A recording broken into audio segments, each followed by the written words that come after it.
Movie के शुरू में हम कुछ लोगों को देखते हैं जो जमीन के नीचे फंसे हुए थे। उनमें से सारे लोग मर चुके थे, बस एक आदमी जिंदा था जो दरवाजे को जोर जोर से पीट करके उसे खोलने के लिए रिक्वेस्ट कर रहा था। इसके बाद हमें शहर का सीन दिखाया जाता है जहां पर हम एक आदमी को देखते हैं जिसका नाम है मेमो। वो आया है बॉर्डर क्रॉस करके और इलीगल तरीके से रह रहा है यूएस में। वो एक घर की तरफ जाता है जहां पर उसकी मुलाकात होती है एलिहांद्रो नाम के एक आदमी से। यहाँ पर हमें पता चलता है कि एलिहांद्रो मेमो का छोटा भाई है। वो अकेला यहाँ पर रहता है और काम भी यही करता है, जबकि उसकी वाइफ और बेटा रहते हैं मैक्सिको में। मेमो रात यहीं पर गुजारता है। अगले दिन हम कुछ और लोगों को देखते हैं जो बगैर वीजा के यहाँ पर रह रहे थे और बहुत ही कम पैसों में काम करते हैं ताकि अपनी जिंदगी गुजार सके। फिर हम इन दोनों भाइयों को देखते हैं जो सड़क के किनारे पर खड़े थे ताकि कोई काम मिल सके, लेकिन मेमो इस चीज में बिल्कुल भी इंटरेस्टेड नहीं लगता और वो एक जॉब के मौके को गंवा देता है। जब शाम होती है तो एलिहांद्रो मेमो से पूछता है कि आज तुमने कितना पैसा कमाया, लेकिन जब वो कोई जवाब नहीं देता तब एलिहांद्रो को पता चलता है कि आज इसने कुछ भी काम नहीं किया। तब वो अपने कमाए हुए पैसों में से आधे दे देता है मेमो को। इसके बाद हम एलिहांद्रो को देखते हैं जो किसी चीज का पेमेंट देने की कोशिश कर रहा था, लेकिन उसे बताया जाता है कि उसके पास तो उस कीमत का आधा भी नहीं है। इसके बाद एलिहांद्रो कॉल करता है अपनी वाइफ को और कहता है कि जल्दी ही सब कुछ ठीक हो जाएगा, इसलिए तुम अपने सूटकेस को तैयार करके रखना। अगली सुबह ये दोनों भाई थोड़ा जल्दी उठते हैं और निकल पड़ते हैं काम की तलाश में। इनके साथ दो आदमी और भी हैं जिनमें एक का नाम है टोनी और दूसरा एक टकला है जिसका नाम है हेक्टर। तभी इनकी नजर पड़ती है एक औरत पर जो कंस्ट्रक्शन का सामान खरीद रही थी। ये लोग इस मौके का फायदा उठाते हुए पूछते हैं उस औरत से कि क्या आपको किसी मजदूर की जरूरत है। पहले तो वो औरत कहती है कि कॉन्ट्रैक्टर है मेरे पास, लेकिन जब एलिहांद्रो कहता है कि हम कम कीमत पर काम कर लेंगे, ये सुनकर कि वो औरत उसकी बात मान लेती है। इसके बाद ये चारों उसकी गाड़ी में बैठ जाते हैं और निकल पड़ते हैं काम करने के लिए। रास्ते में ये अपनी मजदूरी भी तय करते हैं। तब वो औरत इन्हें हर एक आदमी को $500 देने का कहती है। ये चारों भी तैयार हो गए थे इस कीमत पर काम करने के लिए। कुछ देर बाद ये एक बहुत बड़े घर के पास पहुँचते हैं जिसके आसपास एक खाली मैदान और लोहे की बाड़ लगी हुई थी। ये चारों फौरन काम करना शुरू कर देते हैं उस गार्डन के आउट हाउस में। लंच के दौरान मेमो काफी टेंशन में लग रहा था, लेकिन वही एलिहांद्रो बहुत ही ज्यादा मोटिवेट नजर आ रहा था। वो मेमो से कहता है कि मैं ज्यादा पैसे कमाकर अपनी वाइफ और बेटे को भी यहाँ पर लाना चाहता हूँ। लंच के बाद ये दोबारा से काम करना शुरू करते हैं आउट हाउस में। तभी मेमो को कुछ बाल मिलते हैं ड्रिल मशीन में, लेकिन वो इग्नोर कर देता है इस चीज को। कुछ देर बाद वो औरत जिसका नाम लेज है वो इनके लिए बियर लेकर के आती है ताकि ये काम करते हुए एंजॉय कर सके। उस टकले हेक्टर की लेज की खूबसूरती और हुस्न को देख कर के नीयत खराब हो गई थी, इसलिए वो लेज से पूछता है कि क्या घर के अंदर कोई काम है मेरे करने के लायक। लेज भी उसकी नीयत को समझ गई थी, इसलिए वो मना कर देती है उसे और चली जाती है घर के अंदर। दरअसल घर के अंदर लेज का हस्बैंड भी था। यहाँ पर एलिहांद्रो उस टकले का मजाक उड़ाते हुए कहता है कि उसने तो तुझे घास भी नहीं डाली। ये बात उस टकले को बहुत बुरी लगती है, इसलिए वो निकाल लेता है चाकू।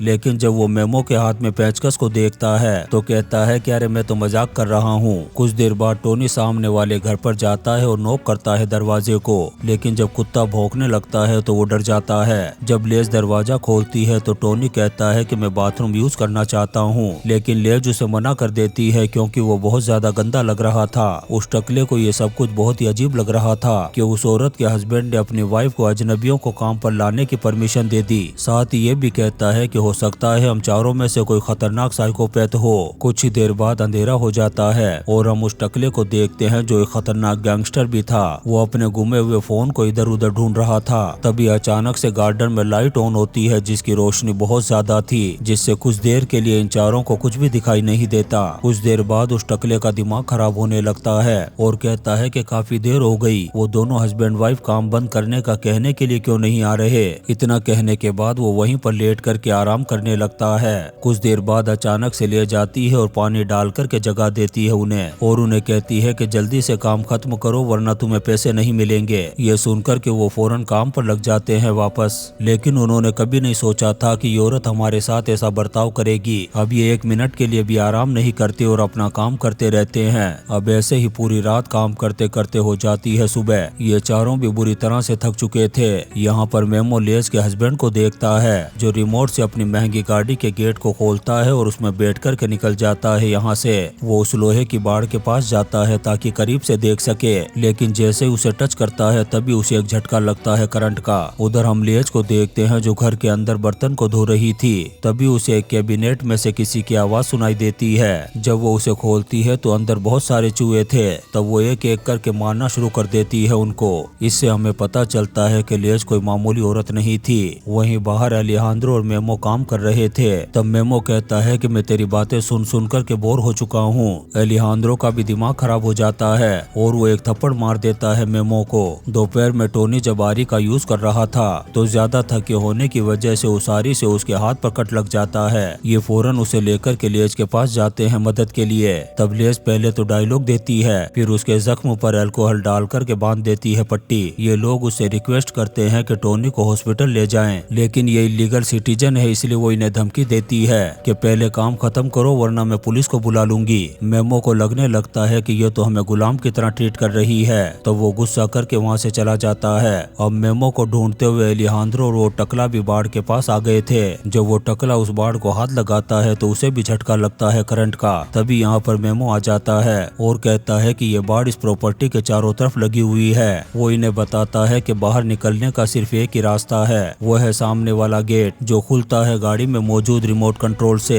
वो टकरा कैसे भी करके बाहर जाना चाहता था, इसलिए वो लेज के घर में घुस जाता है ताकि गाड़ी की चाबी को ढूंढ सके। जब वो घर में ढूंढ रहा होता है तब उसे लेज और बेन कहीं भी नजर नहीं आते और उसे जल्दी ही गाड़ी की चाबी मिल जाती है। लेकिन जैसे ही वो बाहर आता है अपने साथियों के पास जाने के लिए, तभी बेन उसे देख लेता है और मार देता है गोली उसके पैर में। वो तीनों आने लगते हैं उसके पास उसकी मदद करने के लिए, लेकिन बेन हवा में फायर करके उन तीनों को जमीन पर लेटने के लिए कहता है। इसके बाद हम लेज को देखते हैं जो निकलती है अपने घर से बाहर। तब ये टकला उसे गालियां देने लगता है। इससे लेज का दिमाग खराब हो जाता है और वो उस टकले के सर पर अपने हील से तब तक वार करती रहती है जब तक उसकी मौत नहीं हो जाती। फिर उन तीनों से कहती है कि ये सेल्फ डिफेंस था। इतना कहने के बाद वो चली जाती है घर के अंदर। फिर बेन उन तीनों से कहता है कि अब चुपचाप उठो और अपने काम को खत्म करो। वो इन तीनों को कहता है कि सारे तेज हथियार एक ट्रॉली में रख दो। इसी बीच तेज म्यूजिक बजने लगता है और लेज घर के बाहर आती है एक शॉटगन को लेकर और नाचना शुरू कर देती है।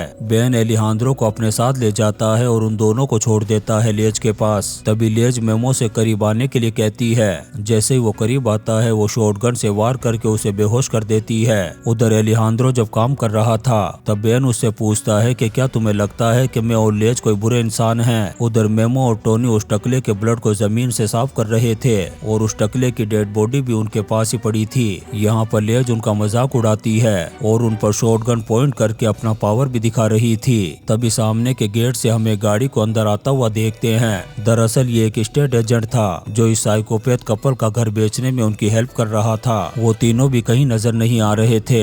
दरअसल इन लोगों ने उन तीनों को बांध करके कहीं छुपा दिया था। स्टेट एजेंट उन्हें कहता है कि वो अपना घर कल दिखाएं। इस पर वो दोनों राजी हो जाते हैं। उसके जाने के बाद इन तीनों को भी बाहर ला करके एक लाइन में खड़ा कर दिया जाता है। फिर इन्हें अगला काम बताते हुए कहते हैं कि अब तुम्हें जमीन में गड्ढा खोदना होगा। इसके बाद बेन तो चला जाता है यहाँ से। अब लेज इन तीनों से कहती है कि अब तुम अपने कपड़ों को उतार दो। ये तीनों पहले तो हिचकिचाते हैं, लेकिन लेज ने इन पर गन पॉइंट कर रखी थी, इसलिए उसकी बात मानने के अलावा इनके पास कोई दूसरा रास्ता नहीं था। थोड़ी देर में बेन व्हीलचेयर लेकर के वापस आ गया था और ये तीनों बगैर कपड़ों के ही जमीन में खुदाई कर रहे थे जो बिल्कुल कब्रों की तरह लग रही थी। टोनी के चोट लगी हुई थी इसलिए वो आहिस्ता काम कर रहा था। तब अलेहांद्रो कहता है कि मैं करूंगा टोनी की जगह काम। ये सुनकर के बेन टोनी के हाथ से बेलचा लेता है और मार देता है उसके सिर पर, जिससे वो यहीं पर बेहोश हो जाता है। लेज अलेहांद्रो और मेमो को पीछे मुड़ने का कहती है। वो दोनों भी पीछे मुड़ कर के प्रे करने लगते हैं कि शायद अब वो मरने वाले हैं। यहाँ पर लेज हंसने लगती है और कपड़े वापस कर देती है उनके।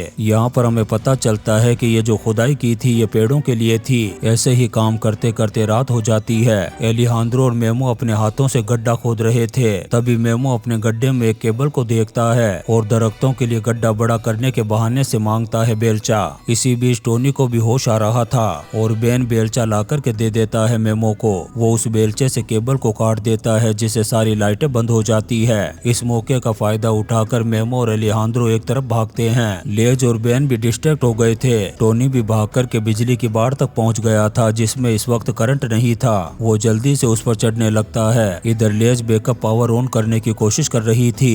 बेन जब टोनी को बाड़ पर चढ़ते हुए देखता है तो भागता है उसके पीछे। अब टोनी तो पार हो जाता है, लेकिन जब बेन चढ़ने लगता है उसी वक्त लेज बैकअप पावर ऑन कर देती है, जिससे उसे करंट लगता है और वो गिर जाता है नीचे। उधर टोनी सड़क के पास पहुँच कर के लिफ्ट मांगता है गाड़ी से, तभी उसे गोली मार दी जाती है। उधर एलिहांद्रो और मेमो लेज के घर के अंदर पहुँच गए थे। वो जब लेज के बैग की तलाशी लेते हैं तो उन्हें एक सेट मिलता है चाबियों का, लेकिन तभी लेज का कुत्ता आ जाता है और काट लेता है एलिहांद्रो के पैर पर। ये देख कर के मेमो काम तमाम कर देता है उस कुत्ते का। जैसे ही लाइट ऑन होती है, बेन अपने मरे हुए कुत्ते को देख कर के रोने लगती है फूट फूट कर। बेन अपनी गन से वार करके उन दोनों को बेहोश कर देता है। अगले दिन ये दोनों घर के खरीदारों के इंतजार में होते हैं। तभी दरवाजे पर कोई नॉक करता है। जब लेज दरवाजा खोलती है तो सामने खूबसूरत कपल था जो इनके घर को खरीदने में इंटरेस्टेड था। उधर मेमो को जब होश आता है तो वो अपने आप को एक जगह पर बंद पाता है और उसके आसपास दूसरे लोगों की डेड बॉडीज पड़ी थी, जिनमें से एक टकले की भी थी। यहाँ पर उसे पता चलता है कि ये लोग पहले भी इलीगल सिटीजन के साथ ऐसा कर चुके हैं। ये एक ऐसी जगह फंस गए थे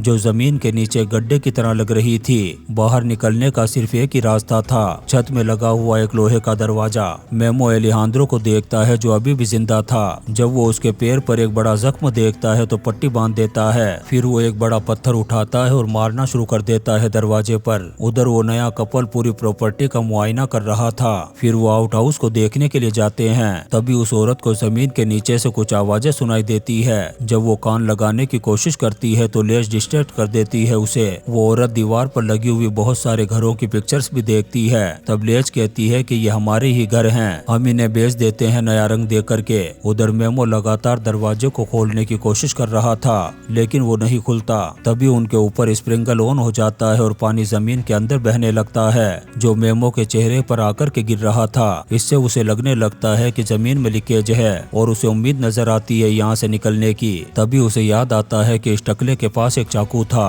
वो उसकी बॉडी से उस चाकू को निकालता है और खोदना शुरू कर देता है जमीन को। इसके बाद हम आउट हाउस की फर्श को टूटता हुआ देखते हैं, जिसमें से मेमो बाहर निकल रहा था। वो एलिहांद्रो की भी मदद कर रहा था बाहर निकलने में। मेमो एलिहांद्रो को वहीं पर बिठा देता है क्योंकि वो जख्मी था और खुद जाता है मदद लाने के लिए। तभी वो एक गाड़ी को बाहर निकलता हुआ देखता है और इसका फायदा उठाते हुए खुद भी निकल जाता है बाहर। कुछ दूर जाने के बाद वो पहुंचता है एक पड़ोसी के घर पर, लेकिन वो उससे बात करता इससे पहले ही घर का ओनर उसे गोली मार देता है। उधर बेन जैसे ही आउट हाउस में पहुंचता है, एलिहांद्रो बेहोश हो जाता है। जब उसे होश आता है तो वो अपने आप को पाता है कुर्सी पर बंधा हुआ। बेन रूम में आता है और धुलाई करना शुरू कर देता है उसकी। यहाँ पर वो एलिहांद्रो पर चाकू से स्टेप करता है। एलिहांद्रो भी अपनी कुर्सी को पीछे धकेलता है, जिससे कुर्सी टूट जाती है और वो गिर जाता है नीचे। वो उन डेड बॉडीज के पीछे छुप जाता है, जिससे बेन को वो कहीं भी नजर नहीं आता।